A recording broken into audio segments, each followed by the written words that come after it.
My name is Earl, and I've been driving a big rig for 35 years. I've seen it all. 100-car pileups, freak blizzards in May, folks who've snapped from highway hypnosis. You learn to be unflappable.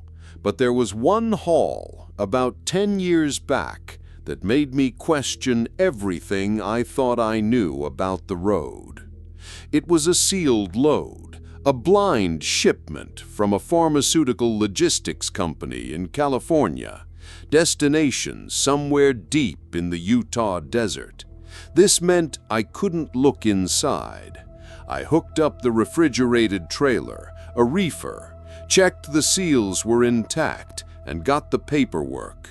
The instructions were simple. Keep the trailer at a steady 34 degrees Fahrenheit and don't stop for anything but fuel. The dispatcher was cagey.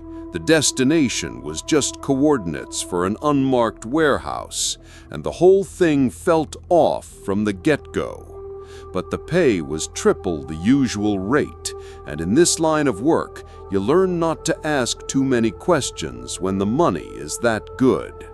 So I started my long, lonely drive east on I-80, the hum of the Reefer unit, a familiar companion, as the California suburbs melted away into the vast, empty darkness of the Nevada desert.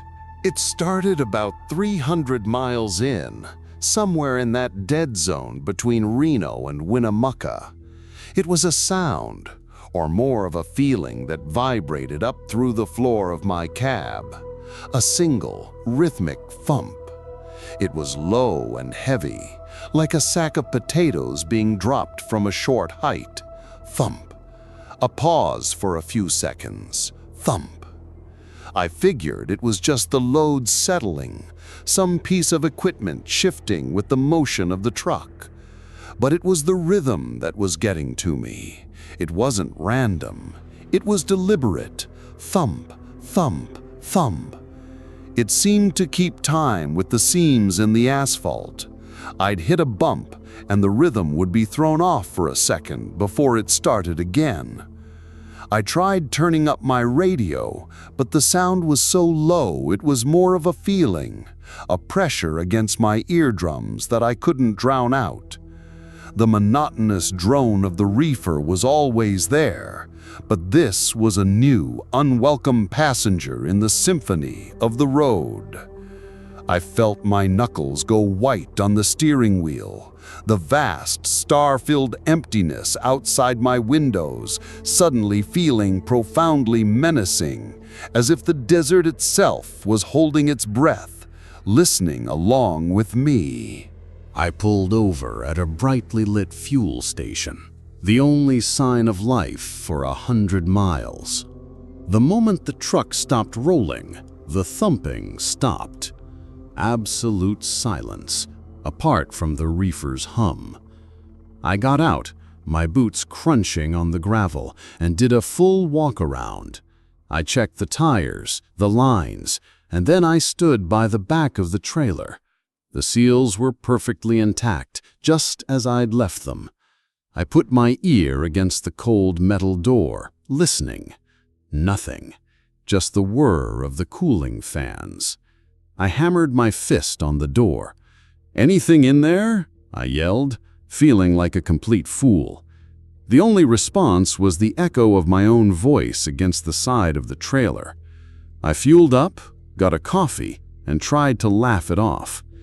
My mind was playing tricks on me, a classic case of too many hours on the road. But when I got back on the highway and the speedometer hit 55, it started again. Thump, thump, thump. This time, it felt different.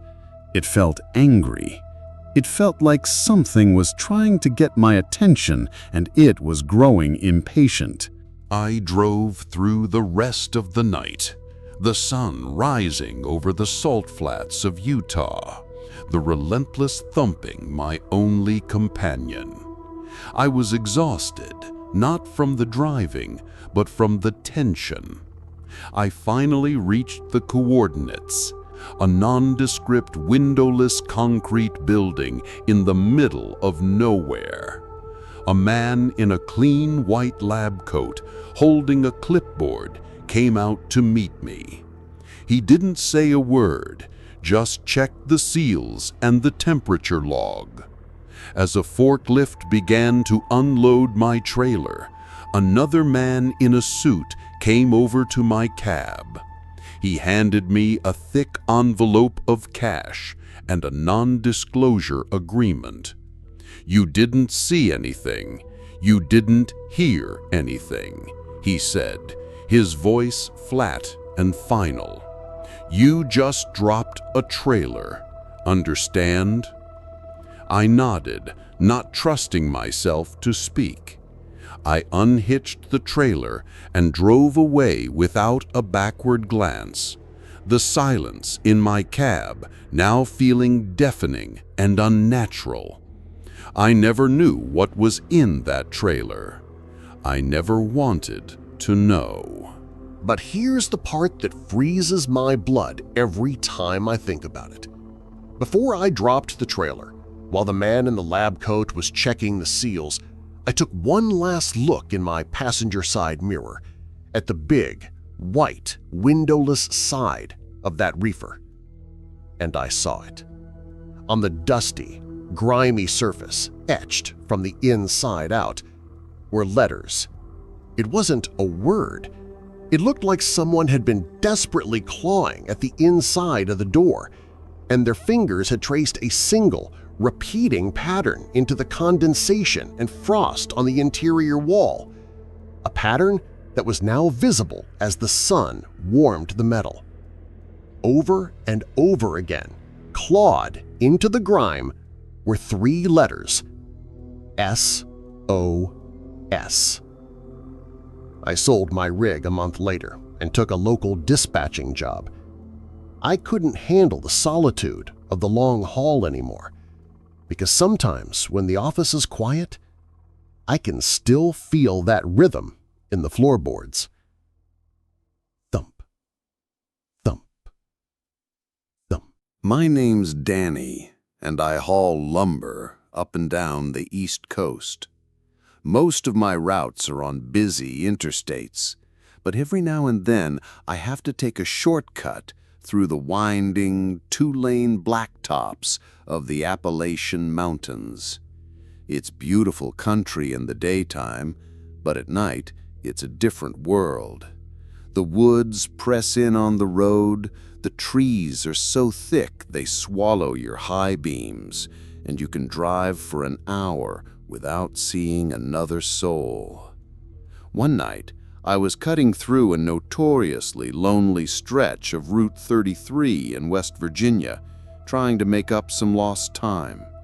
My cell service had been gone for miles, and the only company I had was the crackle and hiss of my CB radio, which was mostly picking up static. That's when I heard it. It was faint at first, buried under the static, but it was unmistakable. The sound of a baby crying. It wasn't a recording. It had that desperate, frantic edge of real distress. I slewed the rig down, turning the squelch on the CB, trying to get a clearer signal. The crying got louder, clearer. It was a heart-wrenching sound that went right through me. My first thought was a wreck. Maybe a car had gone off the road, hidden by the trees, and a CB in the vehicle was still keyed on. I called out, "Hello? Anyone on this channel? Is anybody out there?" The only response was the continuous, desperate wailing of the infant. My gut was screaming at me that this was wrong. A baby crying over an open CB channel in the middle of nowhere at 2 a.m.? It was the perfect setup for an ambush. Every trucker knows the stories. But the sound was so real, so full of pain, that the father in me couldn't just ignore it. What if it was real? What if a child was hurt and I was the only one who could help? Against my better judgment, I started looking for the source. The crying seemed to be getting stronger as I approached a narrow, unpaved logging road that branched off from the main highway. I pulled my 18-wheeler onto the shoulder, the sheer size of my rig feeling clumsy and out of place.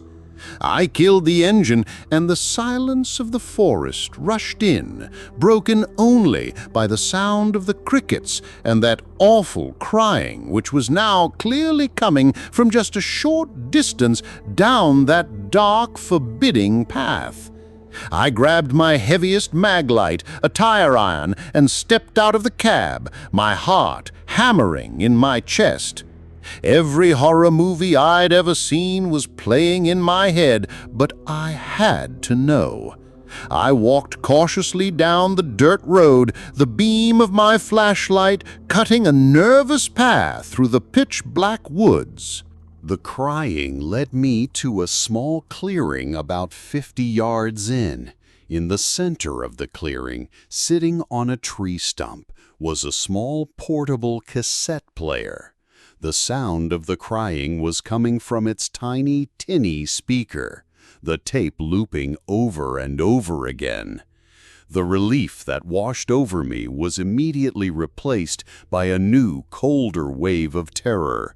It was a trap, and I had walked right into it. The moment that thought crossed my mind, the tape player clicked off. The abrupt silence was the most terrifying sound I had ever heard. I spun around, my flashlight beam slicing wildly through the trees, and I saw them. Figures, at least 4 of them, stepping out from behind the trees at the edge of the clearing, positioning themselves between me and the road. They were silent, their features obscured by the darkness, moving with a calm, predatory purpose that told me this wasn't a simple robbery. I didn't wait to find out what they wanted. I turned and ran, not back down the path, but crashing directly through the dense underbrush parallel to the road. Branches whipped at my face, thorns tore at my clothes, but I didn't care. I could hear them behind me, moving through the woods with an eerie, practiced silence. They weren't shouting, just moving, keeping pace. I burst out of the woods about 100 feet behind my truck and scrambled into the cab, fumbling with the keys, my hands shaking so badly I could barely get the engine to turn over. As the diesel engine roared to life, one of them broke from the tree line and sprinted towards the driver's side door, his face a pale, featureless blur in my mirror. I threw the truck in gear and pulled out onto the highway, not caring about oncoming traffic. I drove for 20 miles at top speed before I dared to slow down. I never looked back. I reported it to the state police at the next town, but they looked at me with a mixture of pity and disbelief. A ghost story from a tired trucker. They sent a car to check it out, but of course, they found nothing. The cassette player was gone. There were no footprints but my own. It was like it never happened, but it did. I'll never forget the feeling of that calculated silence after the tape stopped. They weren't just trying to rob me, they were hunting. They had a system. I was just the one that got away. Now, I don't take shortcuts. I stick to the well-lit, well-traveled interstates, no matter how much time it costs me. I've heard other truckers talk about hearing strange things on their CBs in those mountains. Whispers, music, a woman singing, but I just turn mine off. I know that some things you hear in the dark are meant to be ignored, because sometimes the most human sound in the world is just bait at the end of a hook, and you don't want to know what's holding the line. My name is Frank, and I drive a flatbed, mostly homing oversized loads up through the Pacific Northwest. This job involves a lot of night driving on some of the loneliest highways in America. You get used to the solitude, to the feeling of being the only person awake for 100 miles in any direction. You learn to trust your instincts, because out there, sometimes they're the only thing you have. This happened a few years ago on a stretch of US 97 in northern Oregon, a long, dark ribbon of asphalt cutting through dense pine forests. It was late, maybe 3 a.m., and a thick, soupy fog had rolled in, cutting visibility down to almost nothing. I was crawling along at 30 miles per hour, my knuckles white on the wheel, when I saw the faint glow of lights up ahead. It was a toll booth. This was the first thing that was wrong. US 97 is a free highway. There are no tolls. Never have been. I slowed down, my mind trying to make sense of what I was seeing. Maybe it was a temporary checkpoint? A DUI stop?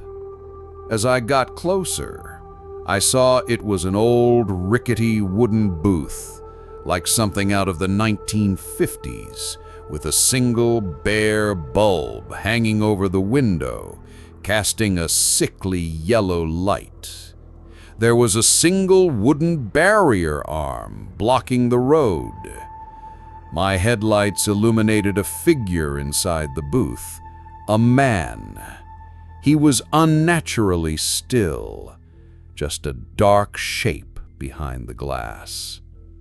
Every alarm bell in my head was screaming. This was not right. I should have just rammed the flimsy-looking barrier and kept going, but something made me stop. Curiosity, maybe, or the trucker's ingrained habit of obeying the rules of the road, no matter how strange. I pulled the air brake, the hiss of it sounding obscenely loud in the foggy silence. I rolled down my window. The man in the booth slowly turned his head. His face was long and pale, with deep-set, shadowed eyes that seemed to absorb the light. He wasn't wearing a uniform, just a simple, dark button-up shirt. He didn't speak. He just slid open the window of his booth and extended a pale, bony hand, palm up. The gesture was clear. He wanted payment. "What is this? There's no toll on this road," I said, my voice sounding shakier than I wanted. He didn't respond. He just kept his hand out, his dark eyes fixed on me, his expression utterly blank. The fog swirled around the booth, muffling the sound of my idling engine, creating a strange, isolated bubble of reality. It felt like we were the only two people in the world. A cold, primal fear started to creep up my spine. This wasn't a robbery. There was no weapon, no threat. It was something else, something ancient and wrong. I felt an overwhelming compulsion to just give him something, anything, to make him go away. I fumbled in the cup holder where I kept my loose change for coffee. I grabbed a handful of coins, a few quarters, some dimes, and dropped them into his outstretched palm.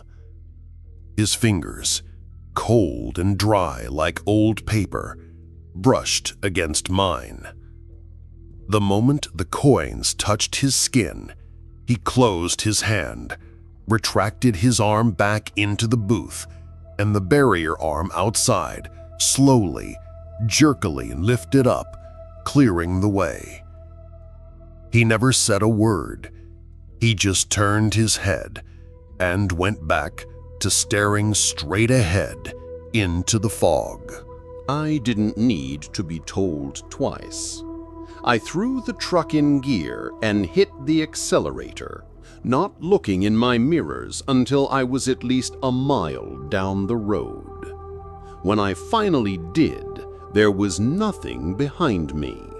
No yellow glow, no booth, no barrier. Just the endless fog-shrouded highway. It was as if it had never been there at all. I drove with the pedal pressed to the floor until the sun came up, my heart pounding the entire time. I was convinced I had suffered some kind of waking dream, a hallucination brought on by exhaustion and the disorienting fog. I was ready to check myself into a clinic. When I got to the truck stop in the next town, I was still shaking. I told the old guy behind the counter what I'd seen, expecting him to laugh at me. But he didn't. He just got very quiet and poured me a cup of coffee on the house. "You're not the first," he said, his voice low. "Every few years, someone comes through here talking about the toll collector on 97. The story goes, back in the 50s, a toll collector on a bridge out east lost his whole family in a car wreck. They say he went mad from grief and believed he could buy their way back from the devil, one coin at a time. He died in his booth, but some say he's still out there, collecting." I don't know if the old man's story is true. I don't know what I saw that night. A ghost? A hallucination? But I do know this. When I got to my destination and cleaned out my cab, I checked my cup holder. It was completely empty. I know for a fact I had at least $5 or $6 in change in there, but I had only given the man a handful. Whatever he was, he hadn't just taken the coins I'd offered. He'd taken all of it. He had collected his toll. Now, whenever I'm driving at night and my change drawer rattles, a cold chill runs down my spine, and I make damn sure I never run out of quarters.